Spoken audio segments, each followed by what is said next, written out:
Remember those goals you set months ago?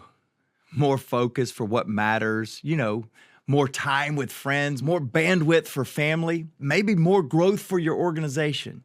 You knew you needed to hire some help, but you didn't have time for a lengthy hiring process. By the way, you still don't have that time.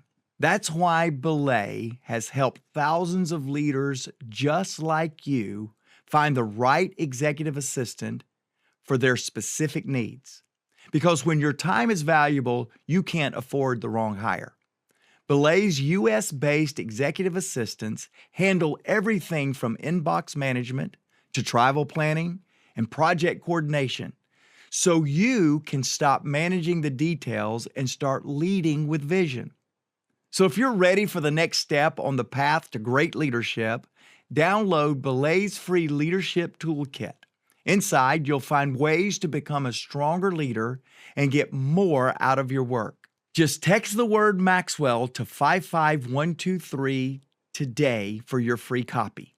That's MAXWELL to 55123 to get back to conquering those goals with Belay.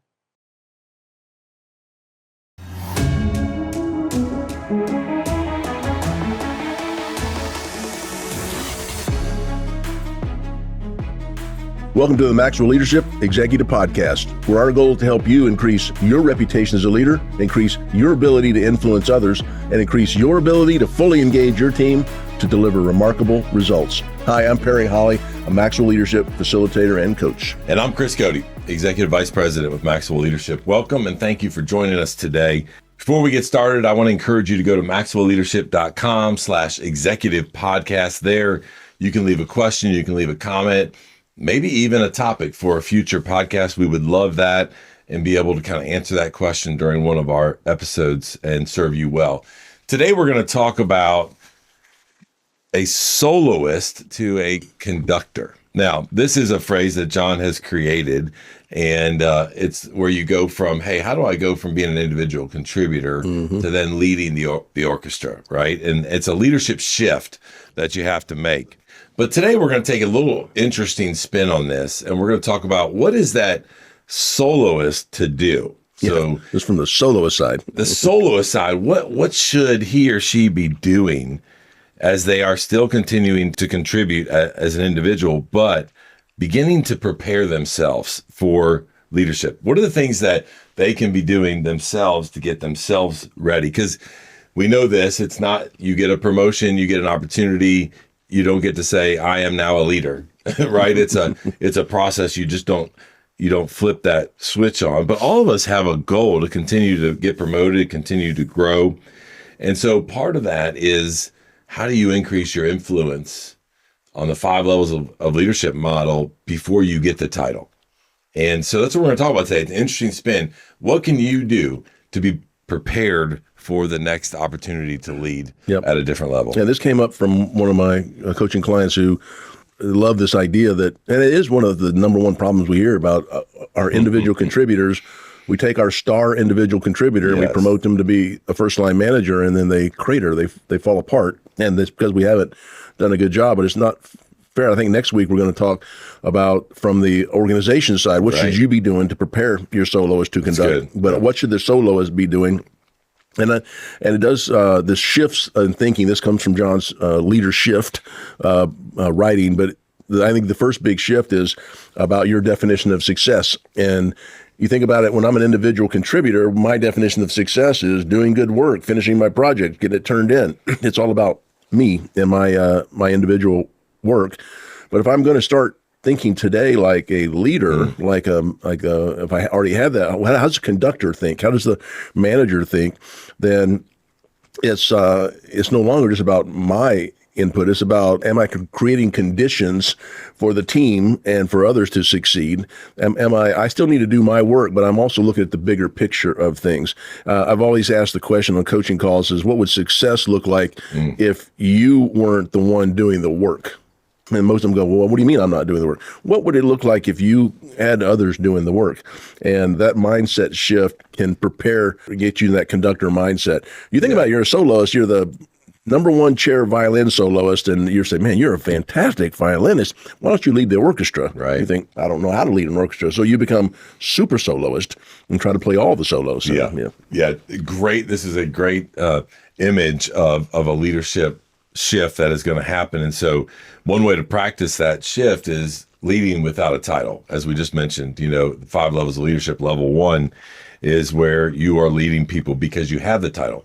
Well, let's, as an individual contributor, as a soloist, let's start thinking about what are some of the things that you can be doing to what we call maybe experiment with your leadership. Like, what does it actually feel like to wear that weight of influence of leading people? That could look like maybe you're mentoring a new hire. Maybe you ask for the opportunity to facilitate a meeting. Maybe you lead and raise your hand and say, I want to be a part of that as a cross-functional project. I have one team member on my team that when anything comes up, they're the first person to say, I'll run with that. I'll figure it out. Individual contributor, but that wouldn't be me, would it? But it's not you. I'm sorry. But it's getting to a place where you are, I don't want to say practicing, but you're getting into the throes of understanding how to conduct, right, an orchestra without actually holding the baton, right? Which this is really good for me because I'm not musically inclined. So all of this is foreign to me in these illustrations. I'm just kidding. But if you can't influence people without a title, Perry and I would tell you, it doesn't look good for you when you become a leader. Right. Because what breaks our heart is most leaders around the world lead from level 1, which is the command and control because I said so. And oftentimes that's because they just haven't practiced before they ever even get there. And I tell people all the time that the hardest leadership role is to lead a group of volunteers. Now, those volunteers probably want to be there because they signed up to volunteer. Maybe some of your people don't want to be where they're at while you're leading them. But to be able to say, hey, I'm going to lead a volunteer group through this. What does that look like? How do I connect? How do we produce? How do I develop them and go through that process? Well, the big piece of this, moving from soloist, you're kind of by yourself, your own results, your own playing your own instrument. Now I'm going to conduct. I've got to manage all the other instruments. And so relationship skills or people skills begin to become a really big part of leadership. So could you, while you're a soloist, while you're an individual contributor on your team, could you begin working on your people skills? How would you do that? Maybe practice giving feedback to your peers, entering into discussions about how to make things better, how to improve our performance. We could, instead of giving answers to every question that we're asked, maybe we could learn to ask better questions. And that's good. People respect leaders who listen deeply and help discover their own solutions. So I think you could really work on some areas of connecting with people. That's level 2 in the 5 levels. Conflict resolution is another big one that teammates help us find common ground, work with your team, complement, don't compete, and really begin to draw people together. So when you put those two, leading without a title that you said, and then now building your people skills, you're a long way towards developing influence, even though you don't have a title. Title does give you some influence, but as we say, not much. And you really want to be working on these influence building techniques before you get promoted. And I would say this, as you're listening, maybe you are an individual contributor. This is a little bit of a roadmap for you. Maybe though you're leading a team and you have a desire to lead a bigger team. And this is going to apply to you as well as you begin thinking about this application. But this is where it all starts though. You have to figure out how to manage yourself. Because if you can't manage yourself, then managing others is going to be extremely overwhelming to you, and it's not going to be extremely productive either. And so that means with your time management, that means understanding how to grow your EQ, your emotional intelligence. That means that you need to be on a growth plan. Perry and I talk a lot about the fact that leadership is contagious. People are watching you. Doesn't mean you have to have a title. Maybe you're leading a smaller team, want to lead a bigger team, but they're watching you. So how do you manage stress? Are you willing to learn from feedback from your team members? How do you receive feedback? All of those things tie directly into what we call the law of the lid in the 21 laws.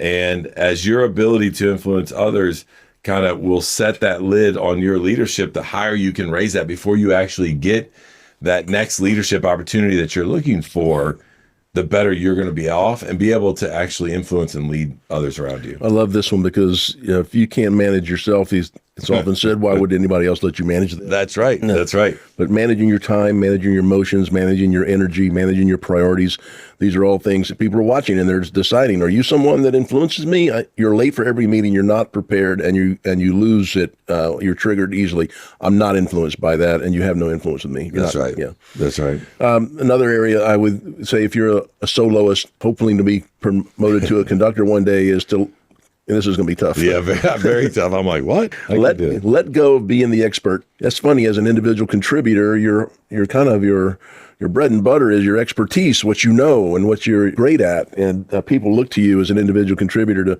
really how you build your career on what you've done. But when you're a leader of a group of people, when you are the conductor of the orchestra, you can't play. You may understand all the instruments, but you don't know how to play all the instruments most likely. But you know how to get the best out of people who can play those instruments. So this would be about celebrating the team, celebrating team wins, having a succession. Who could back me up if we're not here? There, who could I be building skills in? Having the abundance mentality of sharing what I know, not hoarding what I know, making as many people around me smart as I can. These are tough things when you're an individual contributor, but it actually is the definition of leadership maturity, is that I don't need to be the expert. I have a bunch of experts around me. And there's a little bit of leader pride in this, of being able to overcome this. I also think get ready and be comfortable, because as you do this and you allow your team or the people that you are working to influence, do a task or do something that maybe you feel like you're an expert in, I promise you, they're probably going to be able to do it better than you, and it's going to raise the lid, as we were just talking about a minute ago. As a soloist, right, as an individual contributor, we want to encourage you, make sure you study leadership. This goes back to that personal growth journey, right? You can't give what you don't have, but man, become a student of leadership before you actually have that leadership title, before you have it. Like, study it. What does that look like? Instead of trying to go to the school of hard knocks and you're like, well, man, I learned this leadership, which both you and I have plenty of those mistakes when we did this and when we did that. It would have been awesome if we could have maybe studied some case studies and looked at some things ahead of time. The other thing is that ask good questions of those that are leading around you. Maybe there's somebody that you from a distance, you love the way that they lead, or they've increased their influence or their leadership style, whatever that might be. And ask questions about their leadership, about what their role is in the company. And I think just one question will drive another one that'll open your eyes to the world of leadership before you get promoted to the conductor. And just a couple of practical ideas there. If you say, yes, I need to be investing in myself in leadership training, even though I'm not going to, company doesn't offer leadership training, but I want to be promoted one day, or I want to go to the next level in the company, is buy a copy of the 21 Irrefutable Laws of Leadership. Right. It's an easy read, but it's got so many practical tips on how to grow your leadership. The 5 levels of leadership we talk about often is another easy read, but the 5 levels of influence, how do I work my way through these 5 levels of influence? One thing a lot of our clients do is they buy a copy of John Maxwell's Daily Reader, Leadership Daily Reader, 365, one page, about 2 minutes of reading a day, but it gives you a leadership principle that you can apply for that day. And think about it. These are small things, but if you do it over time consistently, they will compound into amazing results. And you think, I don't have time. But I'm telling you, 3 minutes in any one of these resources will change your life, and it will set you up to be the best conductor when that time comes to do that. Yeah, it's an opportunity for you to change your perspective and increase the lid. So finally, we mentioned, I was talking just a minute ago about asking questions of your leader. I also want you to think about it in a way of not just building it vertically. I want you to think about, wow, there's peers inside the organization that I could go and I could have learning lunches with. John talks about learning lunches all the time. He'll schedule a lunch with somebody and then comes with a page of questions and ready to take notes. Are you taking the opportunity to be able to do that, maybe across departments, so that people begin to get to know you, get to know your hunger for learning and becoming a better leader? Because when you step into your leadership role, often, especially early on, your credibility will and success will be based off of the relationships that you have already built leading up to that. We have a saying that we talk about where the compensation you have today is not for today. It's what you've done in the past that gets you today's compensation. Mm-hmm. It's the same thing with influence. As you become to a soloist into a conductor, what we want you to do is to make sure that you're working ahead of time so that when you become a conductor, right, your influence is based off of what you've already done in order to get this role. Final thought, and I'll let you close it. Yeah. This idea of asking for feedback is another great thing you can do. You don't need to wait for an annual review or get your formal feedback from your performance review, but could you be asking your leaders today, what are the great leadership qualities I have? Where am I lacking? What should I work on? Put yourself out there and say, I want to get better at what I'm doing, and get people confident that they can share with you openly about how you can grow in doing that. Yeah. What's it look like to be on the other side of me here inside this organization, right? You don't have to be a leader to ask that question. You can ask that question and get really, really good feedback, because that is going to be a glimpse of what your leadership style, your leadership brand is all about, even as an individual contributor, as a soloist, before you move into a conductor. So as we wrap up, here's a couple things for you. This goes along with kind of the framework that we've given you here as an individual contributor, as a soloist. First thing is, man, model excellence, right? Do your job extremely well to where people go, man, like Perry's getting it done over there, and he's modeling excellence. Serve others. We're big about adding value to people by serving them. And then ask great questions. And through all of that, you're going to build trust. People are going to begin to build trust. And before you know it, whether you're leading an initiative or a cross-function, you're going to look back and there's going to be people around you wanting to be a part of all that. Because remember, John says, listen, if you think you're leading and you're on a walk, you turn around and there's no one there, right? You're just wandering. Like you're not leading, you're just on a walk, is what he says. So know that the title then comes to people that already know that you're a leader worth following. What do I mean by that? One of the things we do here is we very rarely will promote unless we know that people are already following them and that their influence has grown, so that people go, well, it's about time.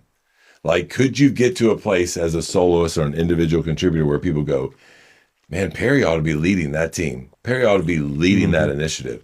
When the people start to talk about it like that, you know that you've taken some of these things and put them into action. It's like the law of attraction. You become very attractive to people when you're doing these things. That's right, 100%. Yeah, good that.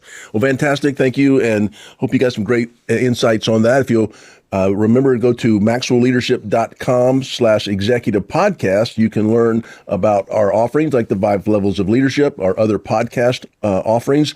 You can also leave us a comment or a question there. We love hearing from you. Very grateful you spend this time with us. That's all today from the Maxwell Leadership Executive Podcast.